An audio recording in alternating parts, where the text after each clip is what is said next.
Привit! And I am in a very macabre setting here. I'm in a cemetery. So why am I in a cemetery? This grave here is the gravestone of William Joyce. And you can see the date of death. It's 3rd of January 1946. And that's actually the date of this guy's execution by the British for treason during World War II. So who was William Joyce? He was better known as Lord Haw Haw, and he was a Nazi propagandist during the Second World War, and he basically had kind of like a radio show where he would spew out the German government propaganda, and obviously they were at war with the United Kingdom, and the main tagline, I guess you could say, is Germany is winning, you know, things are going terribly for the Allies, and it was, I guess, designed to undermine morale for the Allies during the war. And I never knew, but he actually grew up here in my hometown in Ireland. He was born in the US, grew up here, and then went to the United Kingdom, went to Britain. I mean, it was Britain at the time also here when he lived here. But anyways, he went there in the 1930s after Irish independence. And he joined the British Union of Fascists. And then afterwards, he went to Germany, naturalized as a German citizen, and became this infamous propagandist for the German government, the Nazi government, right? There's nothing on his gravestone that indicates that he was Lord Haw Haw or that he was a fascist or a Nazi or propagandist. And it got me thinking a little bit about what would Lord Haw Haw have done today? Well, I'm going to make an assumption he would have been on the side of Russia during this war between their invasion, Russia's invasion of Ukraine, because, well, he was joined the British Union of Fascists, and Russia has launched this imperialistic war of aggression against Ukraine. It's arguably a fascist government. There's a strain of Russian fascism, Russism it's known. You're going to see a little bit of indicators of that in my review video I'm just about to get into, but I'm pretty sure he would have chosen YouTube as the platform, not what he actually had to do, which is basically like a radio show that was then broadcast in English for the Nazi government. He just would have gone onto this platform, YouTube, and he had lots of choices. He could have been a travel vlogger, just traveled around, I guess, occupied parts of Ukraine with his camera, or parts of Russia that are, like for example, Crimea, where there's no fighting at the moment, and shown the other side and said, look, it's all great here. Or he could have set up his own YouTube channel just to give political analysis, and looked every morning at pro-Russian propaganda on Telegram and just spewed out the same stuff in English to his audience every day. Unlimited amount of content there to do it. Or he would have been like, I guess, a celebrity guest going on lots of other YouTube channels that are basically cheerleading Russia's invasion of Ukraine. Bear that in mind as we go into reacting to the celebrity guest, the most hysterical and laughable analyst that I've seen on YouTube during this war. So let's get into the video. Поехали! Tsar Experience. It pains me to say it, but I do not think that Scott Ritter is somebody trustworthy anymore, and I frankly do not think that the Alt Commentariat, of which I am a member, should listen to him anymore. Wow. Does that mean that Gonzalo Lira and I actually agree on something in this war finally? Don't trust Scott Ritter when he speaks? Crazy. So what is happening that suddenly people who are gung-ho inviting Scott Ritter onto their channels in the past has now started to go a little bit lukewarm, or even less than lukewarm, like openly saying don't trust the guy, which is basically what I've been saying since my first reaction video to Scott Ritter. My first reaction video. I don't know, I've already done 2 of them where I discussed his ridiculous predictions that were just so outrageously wrong, kind of exposed that the guy is basically either a nut or he just basically makes up stuff, because how can you get it so wrong on the war in Ukraine? Things have changed for Scott Ritter. He's starting to lose a little bit of credibility, but it's not in the way that you think. It's not actually for what I criticized him for, which is basically that, well, he hates on Ukraine kind of illogically, almost like a religious fervor. He hates the existence of Ukraine, and apparently also now Finland. We'll get into that in a couple of minutes. But it's actually because he started to write some articles in more I don't know, maybe more mainstream or more reputable, I guess more accepted journals that weren't so rosy about Russia pummeling Ukraine and steamrolling over them in 10 days like he claimed at the beginning of the war. So I think that's kind of his sin there with, well, at least for Gonzalo Lira, who I have reacted to a few times. I'll put all those down below in the description to the video. But let's just show another example of how things have changed the attitude to Scott Ritter in the last week or so. He reappeared on Judge Napolitano's channel, which I also took some clips for in one of the other reaction videos. And just listen to, well, let's listen to a few clips for it and you'll see why he's lost a good bit of credibility. Today is Wednesday, May 18, 2022. It's 11:45 in the morning. My guest is the former Marine and intelligence professional Scott Ritter, who has been Judging Freedom's go-to guy and remains Judging Freedom's go-to guy for intelligence and military analysis of the military activities in Ukraine between the Ukrainian forces and the Russian forces. Scott is also the guest that produces the most viewers, which every time he has been on has exceeded 100,000. So now you know why he was been invited on by many of these channels. He just gets a lot of views. So I understand it's a business. You know, you need to monetize it, and basically eyeballs, that's what gets you money if you have an entertainment model for monetization. So that's making money from AdSense, from the ads before. So that's kind of, I guess, why he was been invited on so much. He was just getting a lot of views in spite of being wrong in his predictions in general. So let's see how the tone has changed a bit towards Scott Ritter here. Have you changed your view? Has information or intelligence or awareness of military data come to you, which causes you to look at the Ukraine-Russian conflagration in a different way than you've articulated on this show before today? You know, one of the first things you learn in the military, especially military intelligence, is no plan survives initial contact with the enemy.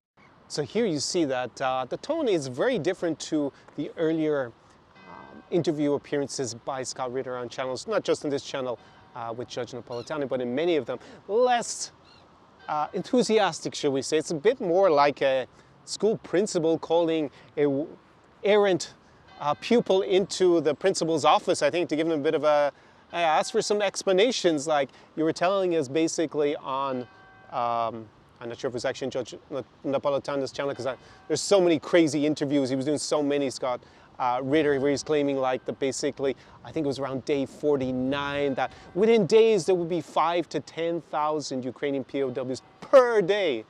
And except for when the Ukrainian soldiers surrendered at Azovstal, I guess there was like maybe about, I heard a figure of 1,700 with over a course of a few days. There haven't been large-scale POW, Ukrainian POWs that I've seen, at least, even on Russian social media, not more than, you know, maybe a dozen at a time or something like that during the war, basically. So never mind his original crazy predictions that he was making on Richard Medhurst's channel on day one of the war, which was basically that, well, he'd eat his tie if the Ukrainians were still resisting gallantly on day 10 of this. And we are on day 91 of the war as I'm watching this video. So just think that's interesting to see a very different tone. It's not as, it's not as reverential as it was at the beginning or even 30 days ago. The last 2 or 3 times we spoke, and I don't know if you accidentally touched your microphone or moved it. Maybe you can get a little closer to your Sure. face. Yep. Okay. Okay. Thank you. That happens.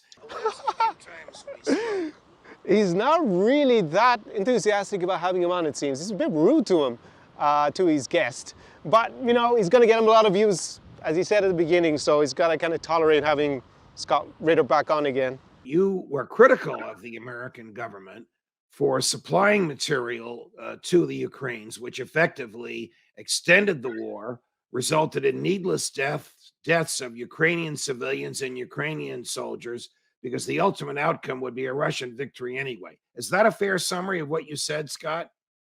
Yes, and it's my position today. Well, has your position changed? Do you say that Joe Biden and the Congress have done something good by the additional 40 billion? No, no, they Is it going to cause Vladimir Putin to pause in his ongoing efforts to capture parts of Ukraine? No, it won't cause any pause on the part of Russia. Russia is committed to victory today as they have been. What it's going to do is expand the scope and scale of this conflict in ways it doesn't need to go.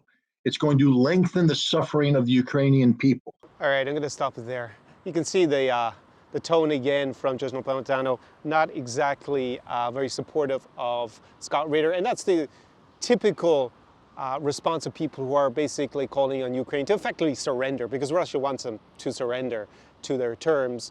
And then everything will be fine, according to Scott Ritter. I mean, fighting on, it's only going to extend the suffering of the Ukrainian people. Does Scott Ritter have any idea or care about what happens to Ukrainians under occupation? Because does he think that they're just going to go on about their normal life as it was before the war? That's not the evidence on the ground at all. They're going to, how, with so little support for Russia in Ukraine, in spite of whatever pro-Russian media might tell you, just look at the last election results in these areas, or just in Ukraine as a whole as well.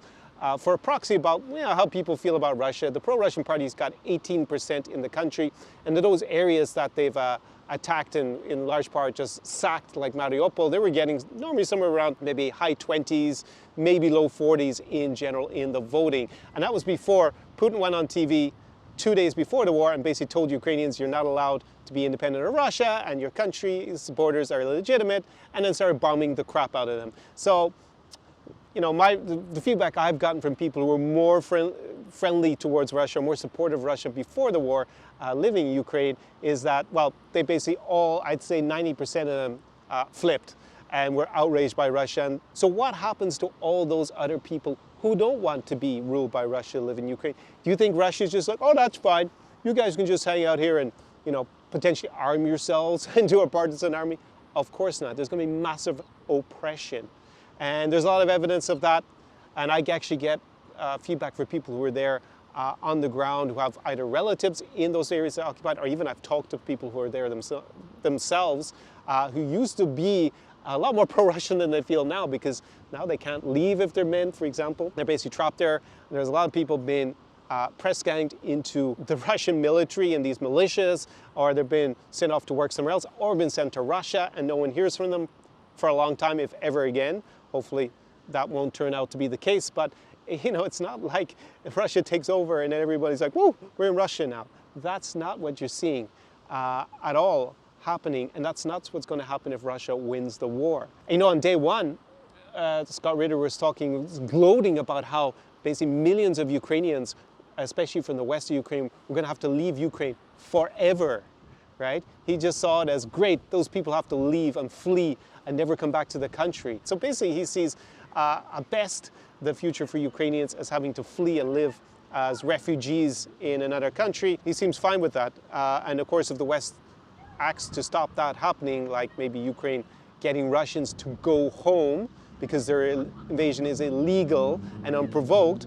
then they're doing something terrible, right? They're prolonging the suffering of the Ukrainians. So anyways, let's get into a little bit more, because it gets pretty dark in these interviews with Scott Ritter. So let's go into the next clip where you'll see a little bit more about his real thoughts and feelings. You know, what is Ukraine noted for besides corruption and Nazis? What is Ukraine known for other than corruption and Nazis? Is that a fucking serious comment? Maybe borscht, maybe beautiful women, maybe Chernobyl if you're watching the series, maybe the Carpathian Mountains and the beauty there, maybe Crimea and its history and beaches maybe, although that's obviously under Russian occupation since 2014. For Scott Ritter, Ukraine is corruption and Nazis? Really? What is Scott Ritter known for other than being hopelessly wrong on this war and for serving time in prison for some weird sexual offenses dealing with people who we presume were underage, and yeah, in the US, not once but twice. What else is he known for? Hating on Ukrainians, maybe. This is unbelievable for me. Like, imagine living in this kind of hateful propaganda bubble that when you hear Ukraine, you just think corruption, Nazis. Who other than some deranged, lunatic psychopath thinks like that? Really? That's all he thinks? It's like if I were to say, Germany in 2022, I just think of Nazis and genocide and Auschwitz. For fuck's sake. I mean, this sums up what kind of dude we're dealing with here. In terms of his attitude. It's noted for wheat. Oh, it's wheat. I have a garden in my backyard. Every year we grow nice cucumbers and tomatoes. But you know what doesn't happen if I don't plant the seeds and cultivate the ground? They don't grow. Wow, Scott Ritter, thanks for that. An explanation about how plants grow. What's not happening in Ukraine right now? They are not sowing the wheat. They are not sowing the barley. They are not sowing the corn. Exactly, Scott Ritter. That's why Russia needs to go home and get out of Ukraine and stop causing another famine like they did man-made in the 1930s when Stalin's Soviet Union starved millions of Ukrainians to death.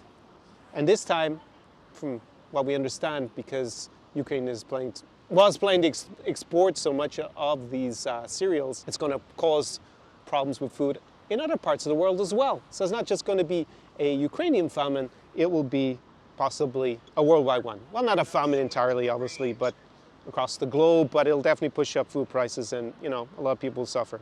The longer this conflict goes on, right now, you are permanently disrupting the annual production of crops. You are condemning the Ukrainian people to starvation. Wow, just listen to these crocodile tears. You're condemning the Ukrainian people to starvation. Then why aren't you supporting Russia leaving? This fucking bullshit just pisses me off so much. A fucking cheerleader. Anyways, let's get into what this sad excuse for a human being. He came back on the other day in a legendary interview with Richard Medhurst. Now, on day one, they did an interview together, which basically didn't age well.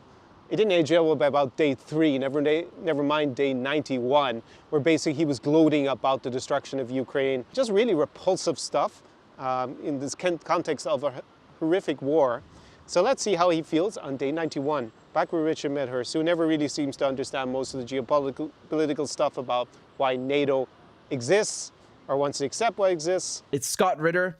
He's a former UN weapons inspector, Marine Corps intelligence officer, and he's also a brilliant military analyst. He's a brilliant military analyst. We're May 20th. So basically, almost exactly 3 months since it began. Scott, could you maybe just give us your take about everything that's happened in recent weeks and where you see the war right now? Who is winning, if that's a verb that we can even use? Or shall we say whose chances look more favorable? And what do you think of what happened in Mariupol with Azov? Although, just so you know, we'll dive into more detail into those individually. But what's your general overview? Well, I think, to be frank, this special military operations lasted about a month longer than I ever envisioned it would. Well, first of all, that's a lie, because he said it will last basically 10 days at the beginning, and now he's saying, oh, last a month longer, as if he said 2 months. And he's still calling it special military operation after almost 90 days when he says this. It's obviously a war and invasion, unless you live in the world. What is he scared? The Russian government's going to censor him? Going to arrest him now when he says it's a war? Is he actually in the US or is he in Russia? I don't know, because who keeps calling it special military operation unless it's for some kind of weird propaganda purpose? Anyone with an IQ over 90 knows that it's a war and an invasion. I personally had anticipated that Russia would achieve its military objectives, and in doing so, its political objectives, within about a 2-month period. And we're into a 3rd month. This is such bullshit. Anyways, let's go on to what he says that's even just shows how incredible listening to this guy is if you go back and watch what he said in day 1 with the same host, right? They all know what he said, both of them, what he said in day 1, and he just lies there unchallenged by Richard Medhurst. If the United States found a way to keep gas prices low and preferably diesel prices, because that's what's ultimately going to destroy our economy is high diesel prices, and the cost of transportation sends the cost of everything through the roof. which is going to happen this summer. Wake up, America. Wake up, Europe.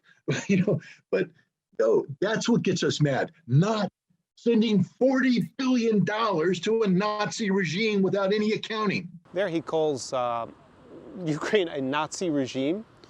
Again, just to say for like the 100th time, Ukraine is definitely not a Nazi regime. It's a liberal democracy where the Jewish Russian-speaking president was elected with 73% of the vote against an incumbent president in a free and fair election.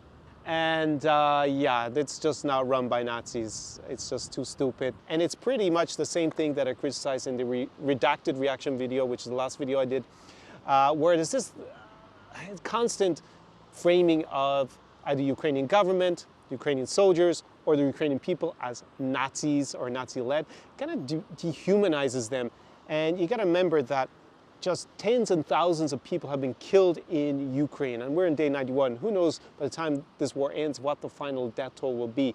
And it's a lot easier to justify killing lots and lots of people if they are not just normal people or normal soldiers, but they're Nazis. Because who really has sympathy for people who are Nazis?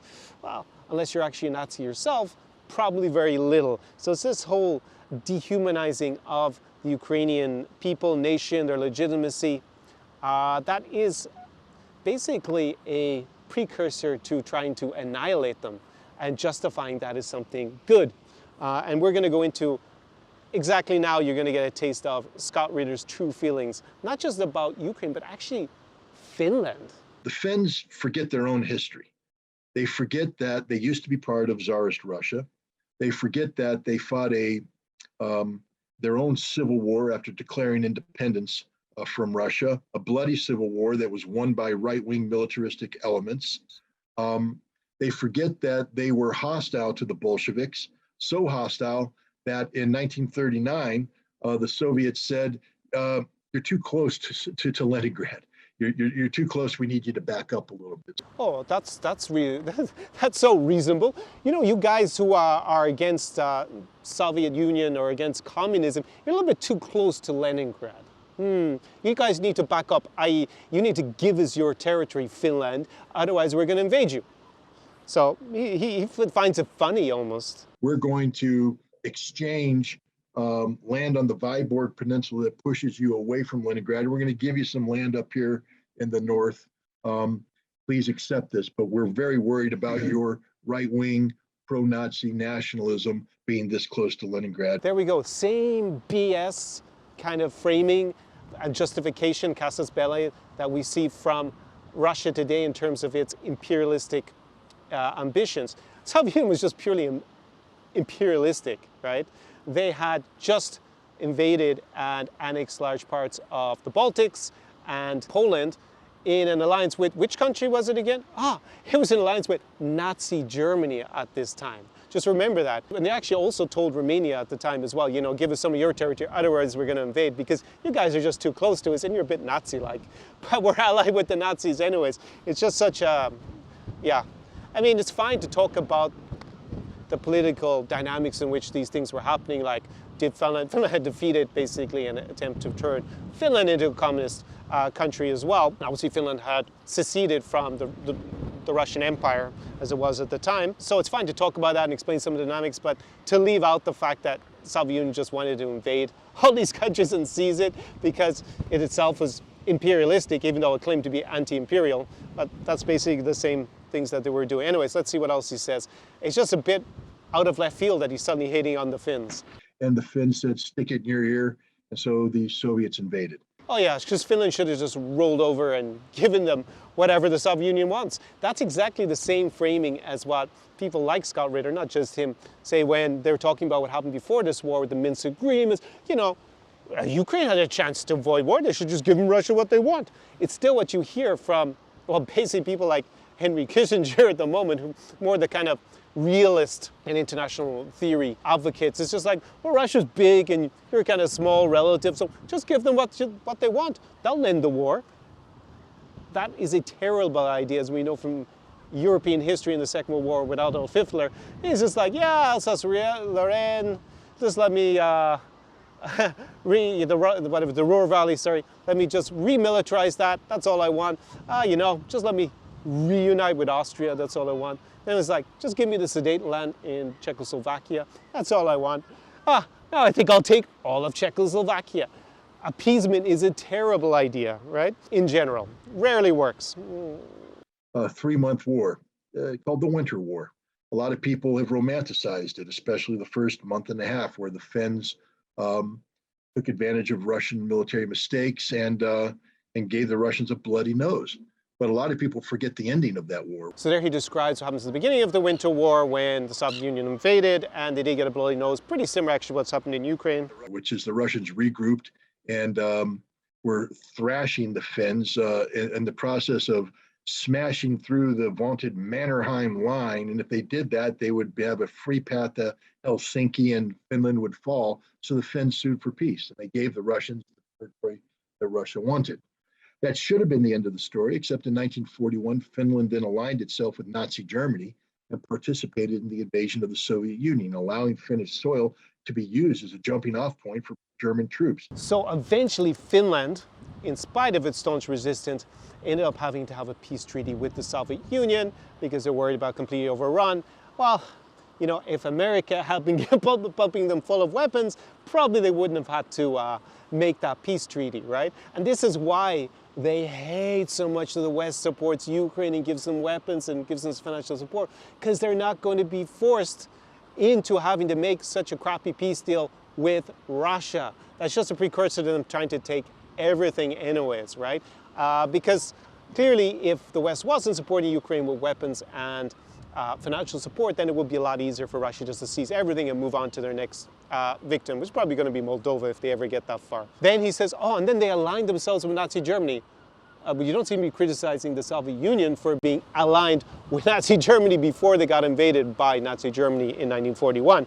So, and interesting, he leaves out that actually part of the reason that the Soviet Union was so weak and during Operation Barbarossa is because they got this bloody nose from the Winter War with Finland, and it left them very vulnerable, and in combination of other things that Stalin had done that were big mistakes, like purging so much of the officer corps, for example, in the Soviet army, that actually made it a lot easier for Nazi Germany to invade. Something also Russia should consider with this misjudged invasion of Ukraine is like, well, if someone else decides to attack Russia, Russia's not going to be in great shape to defend themselves, although they do have nuclear weapons obviously now, which is a bit of a different situation than it was in 1940. The Finns participated in the encirclement of Leningrad, killing over 1 million Soviet citizens in the process. They allowed their soil to be used by the Nazis to launch offensives against strategic or Soviet military facilities in the north. 1944, once again, Finland found themselves. The way he describes it sounds a bit like Belarus in this war, this Russian invasion of Ukraine. Was on the receiving end of overwhelming Soviet firepower, and the Finns, recognizing that they were about to be overrun, flopped. They surrendered. They kicked the Germans out. He says they surrendered. They didn't surrender. They decided to switch sides because, the way the war was to be with the Allies at that stage. You can call it cynical, as it was also by Romania to switch sides. And they basically pleaded for mercy from the Soviet Union. The Soviets gave them mercy. Oh, for fuck's sake, listen to this, they gave them mercy. Do you think Stalin gave people mercy? No, he just didn't have the forces to fight the bloody battle to try and take all of Finland, if Finland was willing to compromise at the time. The Soviet Union could have just done away with Finland, occupied it, and they would have every right to do so, to absorb it. Do you listen to this? He said that Soviet Union would have every right to invade Finland and absorb it, because those Finns, they're not entitled to independence to be a country. Wow, pretty incredible statement. But they didn't. They let Finland exist as a modern nation state, but they made Finland sign a treaty in which Finland pledged to be neutral in perpetuity, that Finland would never again allow its soil to be used as a base for foreign troops to threaten the Soviet Union, later Russia. Now, this treaty was allowed to expire, and in 1992, I believe, the Russian Federation signed a new treaty with Finland that did away with some of the more extreme aspects of the 1947 treaty. It said, if you want to join the European Union, European community, go ahead. But you're neutral. and you can never allow your soil to be used as a base for foreign troops to threaten us. So I don't know what part of violating treaties Finland doesn't understand. What part of violating treaties does Russia not understand? Budapest Memorandum 1994, they're not supposed to be invading Ukraine. They're not supposed to be invading Ukraine in general under international law, but definitely on top of that, you had the Budapest Memorandum 1994, where Ukraine gave up its nuclear weapons in return for security guarantees. But Russia didn't care about that. Because for Finland to apply to NATO, and they are violating not only the spirit of every treaty they signed with the Soviet Union and Russia about neutrality, but the letter. They can never be trusted. I think we could say Russia under Putin can never be trusted in terms of anything they sign. That's actually going to be that is a big problem with solving this war through diplomacy. It's like, who's going to trust Putin? The guy lied nonstop to every leader who went to see him, who paid him court before, in the 2 months before this war started. Doesn't matter how many times Macron or Scholz called him on the phone, he just lied. He said, our troops are just resting there, they're not planning to invade. On top of it, Russia obviously already had the Budapest Memorandum where they agreed to respect Ukrainian sovereignty along with Belarus's and Kazakhstan's in return for them giving up their nuclear arsenals in 1994, in the early 90s. So anyways, it just seems like all of this could be applied to Russia as well. And the Finnish military is a little bit bigger than the Swedes, a little bit smaller than the Ukrainians, not nearly as capable as they think it is. And if Russia were to go to war against Finland, Finland would suffer a fate equivalent to or worse than the fate being suffered by Ukraine. They're a smaller country. Their industry is much more tightly located in specific zones, and Russia would destroy it. Russia would destroy their military. That's the fate of Finland if Russia wanted to choose that fate. Again, he doesn't seem to have a problem with Russia just destroying Finland. Interesting. Let's go ahead and see what other vile things he has to say. Vladimir Putin has been very, very mature about this, more mature than I would be if I were the Russian leader. The moment Finland allows its soil to be used as a base for NATO, that changes the equation totally. But they also said there will be political and military consequences to your actions no matter what. If you join NATO, you forever alter the nature of our relationship. Finland and Russia have enjoyed very close relations for the last 80 years. Yeah, and that is why master strategist Vladimir Putin is an idiot with his invasion, because basically, not that NATO, he was really worried about NATO anyways. I don't know who really believes that anymore. Like Lavrov has said since NATO applied, Finland and Sweden applied to join NATO, that, yeah, it's not really a big deal, basically. But beforehand, it was like, Ukraine is going to join NATO. NATO's going to encircling us. They're going to attack us. Now they're going to have a border that's at least as long as the border with Ukraine. I think it's pretty comparable. That's going to be, as Scott Ritter already said, close to Leningrad, but it's now St. Petersburg called again. And that's a direct result of Vladimir Putin invading, to the extent, well, he already invaded in 2014 Ukraine, but doing this bigger invasion of Ukraine. It's like the countries that are close to Russia that were neutral are like, screw this. It's like being neutral, being Belgium in 1939, basically, in 1940. It's not going to do much good when Russia gets around to deciding that, oh, you're not in NATO, there's no Article 5 protection, we want you back in our sphere of influence or our empire.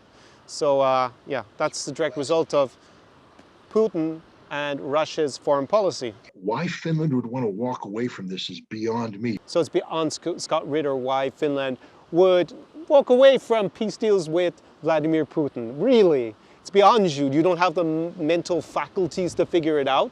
Because Finland is buying F-35A aircraft, 65 of them, I believe. And once Finland becomes a NATO ally, NATO just had a nuclear posture conference earlier this year, where they pretty much said any nation that possesses an F-35A aircraft, the importance of the A designation is nuclear capable. It is capable of delivering nuclear weapons. Any NATO nation that has an F-35A should be considered a potential nuclear delivery device, which means now Poland, for instance, when they buy F-35s, will be considered a potential nuclear delivery state. Finland will be. And if Finland doesn't understand the security implications of nuclear capable F-35s operating from its soil, just a few minutes flight from St. Petersburg, then they're dumber than I ever thought they were. Yeah, but it's Finland who's dumb by taking steps maybe to protect themselves from a future invasion or future military conflict by Putin's Russia. Yeah, they're the dumb ones, not Vladimir Putin's strategy in Ukraine. No, that's not dumb whatsoever. So Russia is going to change. Russia's already said, if you join NATO, the concept of a nuclear-free Baltic region is history. We are going to forward deploy nuclear weapons, and we're going to target every single pathetic little Finnish city there is. The totality of your pathetic little Finnish population will die in a nuclear holocaust. He describes every pathetic Finnish city, the pathetic people of Finland, and they're all going to die in a nuclear holocaust? Finland? Now he's hating on Finland. And what is behind this? Why is he hating on Finland? Is it because, just like Ukraine, they're a former member of the Russian Empire that doesn't want to be with this reconstructed Russian Tsarist empire that Vladimir Putin is trying to construct? Is it because they stood up to Soviet Union and didn't get steamrolled like people like Scott Ritter wish they had been? They're pathetic and they're small and they deserve to be in a nuclear holocaust? I mean, this guy is like a genocidal nutcase at this stage. If a war ever starts, that's your future, Finland. That's the future you chose. Oh, they chose it because they wouldn't succumb to Russia. You see how he talks? Sweden, that's your future. That's the future you chose. And Sweden as well. That's the future that Scott Ritter says they chose, to be annihilated by an absolutely psychotic, evil regime that wants to nuke them. I mean, this guy is so fucking sick at this stage. And it's Richard Medcos. Normal. This guy's a leftist, an anti-imperialist, by the way, interview him. Yeah, just annihilate, nuke them because they don't want to be part of the Russian Empire, right? Just look at the level of disdain he has for the idea of countries choosing their own destiny or being a nation state or standing up to imperialism. It's kind of bizarre to see this on, as I said, on such a, I would say, loony radical left channel that is supposedly so anti-imperialist, and NATO and America is terrible because they're imperialist. And he's just nodding along with basically nuking any country that doesn't want to be part of the new Russian Reich. It's just bizarre. Anyways, let's see what other disgusting things he has to say about the Finns and the Swedes. Russia's being mature about this, but I don't think we're out of the woodwork yet. I mean, we'll talk about Turkey in a minute, but because I think that might put a significant road bump in Finland and Sweden's plans. But even if Finland and Sweden joined, I don't think their politicians understand the grave consequences of this. It will take Finland 8 months to a year from the moment NATO accepts their application for them to actually become members. And during that time, if they make one slight wrong move, the entire equation can change. And Russia will go from simply wagging an accusatory finger to terminating Finland's existence as a nation state. So this is a very dangerous situation. Terminating their existence as a member state. He's talking about genociding Finland, and presumably Sweden as well. What a lunatic. It's a bit like, here I'm sitting in Galway, west coast of Ireland, and just over 100 years ago, Irish people made a decision they didn't want to be part of the British Empire anymore. So I guess Scott Ritter's reaction to that would be genocide. We should all be, they didn't have nuclear weapons back then, just kill us in one full swoop. They'd had to come here and, shoot us all, I guess. The Brits had actually started using concentration camps in the Boer War, so I guess they could have put us in camps. They probably would have been able to figure that out. But according to Scott Ritter, don't want to be part of the empire. Well, it's genocide for you. I just understand how he gets onto these left-wing channels, anti-imperialistic channels, and the host just nods along with him. Yeah, genocide for those Finns, those disgusting Finns. Weren't they once allied with Nazi Germany? Yeah, that's a good enough reason to just exterminate them all. They can't be getting artificial fight protection from the Americans and joining NATO. No, that's an extermination decision. Absolutely revolting individual. And again, should I be surprised with what he's been convicted for? Not really. And served time in prison for as well. Let's just end on, because it's the next few seconds, with the host, Richard Medhurst. I don't think Finland and Sweden understand. Even if they successfully join NATO, it will forever change their dynamic, their reality, their geopolitical reality. They will not be more secure. They will find out that they are far less secure. Their population, which has enjoyed this wonderful life of Scandinavian socialism, where, wake up every morning and life is wonderful, the sun is shining, the fields are green, will change. You're going to spend every day of your life living under the imminent threat of nuclear annihilation. That's what you got Finland for joining NATO. Enjoy it. Oh, yeah. Let's see how Richard Medhurst responds to that conclusion, because they deserve it, right? They deserve to be nuked. It's really a shame, honestly. It's really a shame. It's not just, the treaty is already one thing, but just the whole nature of it is really a shame. I think people have been duped into a false sense of security. And I mean, what do you answer to people? What do you respond to people who say, well, Russia has shown that, it doesn't respect its neighbors, so it could have gone after Finland. And that's why we're joining NATO. Because a lot of people are making that argument now. They're saying, well, Russia has now given life and reason for NATO's existence in the 21st century, even though the Soviet Union doesn't exist anymore, which is a really funny and dishonest way of looking at it. Funny and dishonest looking at it, like, why would they want to be in a security pact with countries that might be able to defend them and actually obliged to defend them, unlike with Ukraine, that actually have to intervene rather than letting the Finns or the Swedes fight against Russia on their own if Russia decides to invade, or say Estonia, tiny Estonia there that used to be in the Soviet Union, or maybe Poland, or Moldova, God forbid. I mean, why? I mean, imagine being that dishonest to think that they might want Article 5 protection of NATO. I mean, imagine something so crazy and, yeah, obviously intellectually dishonest. But what do you say to those people? Well, I'd say that you're ignorant of history. Russia has been saying from 1992 on, or from 1990 on, actually, when it was the Soviet Union, that it opposes the expansion of NATO. Of course, because if NATO expands, they could still invade the countries if they believe, I guess, that Article 5, which is the Mutual Defense Clause, wouldn't actually be honored. But of course they're against it. It's a way of self-defense for those small countries that Russia thinks should be part of its empire. And Scott Ritter obviously thinks they should be part of their empire. In fact, his language, just to conclude, of course, Richard Medhurst, Mr. Anti-imperialist, nodded along. Oh yeah, they don't know history. I mean, obviously, if you don't join NATO, then you're safe with Russia, like Georgia in 2008, Ukraine in 2014. Ukraine, basically, because it's not in NATO, is one of the contributing factors to why it got invaded. But anyways, the language that, I guess I'm just intellectually dishonest to point that out, according to Scott Ritter.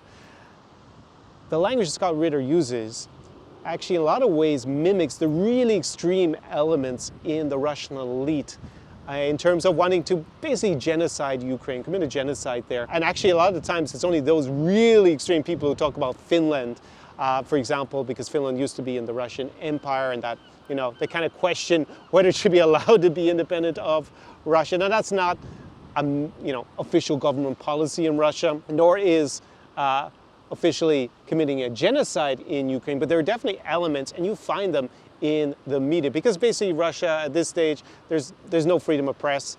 The independent news outlets basically have been, the final ones have been stopped since the beginning of this invasion. There was a little bit of press freedom left before this, but it's basically been obliterated. It's a criminal offense basically to question the war, question what Putin is doing at all. State media, especially RIA Novosti, they published two interesting articles that Scott Ritter mimics a lot in his kind of hysterical genocidal rants there.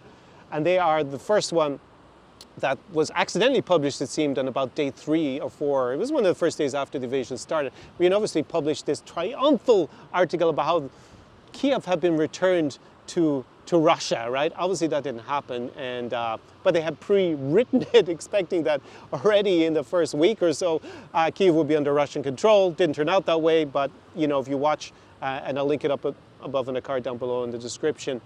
On the first reaction video I had to Scott Ritter on day one, that's basically what he anticipated. So it's kind of interesting that you have that overlap. And then they published an article, probably, I'll put a link to this down below, to both of those articles. The first one was taken down, but I think I can probably find a screenshot of it for you. And you can do a Google Translate if you don't speak Russian. They published an article that basically called for the annihilation of Ukraine, of its people, anyone who resists Russian imperialism, basically. If you don't want to be Russian, you don't want to be part of the club, you resist, you need to be eliminated. Eliminated meaning gotten rid of, annihilated. It's basically genocide, and it's crazy to think that a state media publication during a war can publish such an article. And Scott Ritter parrots that language, that very extreme section that seems to have some influence within the Russian ruling circle at the moment. I just find that kind of crazy that this American guy, some American, I don't know if he's still American, where is he? Is he actually sitting in Moscow when he's a naturalized Russian at this stage? Is he the new Lord Haha, as I started my video with? Yeah, he did go all the way to the country itself. Just find it interesting that someone would go that far as to mimic that kind of the vile, disgusting language, and at the same time, just sully the memory of what happened in the Second World War and the fight against the Nazis by labeling Ukrainians Nazis. And just an absolutely disgusting piece of work, I think Scott Ritter is, and he's not to be trusted. Me and Gonzalo Lira, fist pump, finally on the same page about one thing on day 91 of this war, and then this Richard Menher just sits there nodding away. I'm anti-imperialist, but he just basically advocated genociding Finland. Whoa, nuked them. Yeah, that's what they deserve. And I'm anti-imperialist. Loony left. Anyways, that is the end of today's video. Slava Ukraini. Slava not being genocided by Russia, and enjoy your day after that kind of content. Hope you can still do it. Hope you can still stomach your dinner this evening, and I will see you in the next video. Do побачення. До свидания. Ciao, ciao. SAR Experience.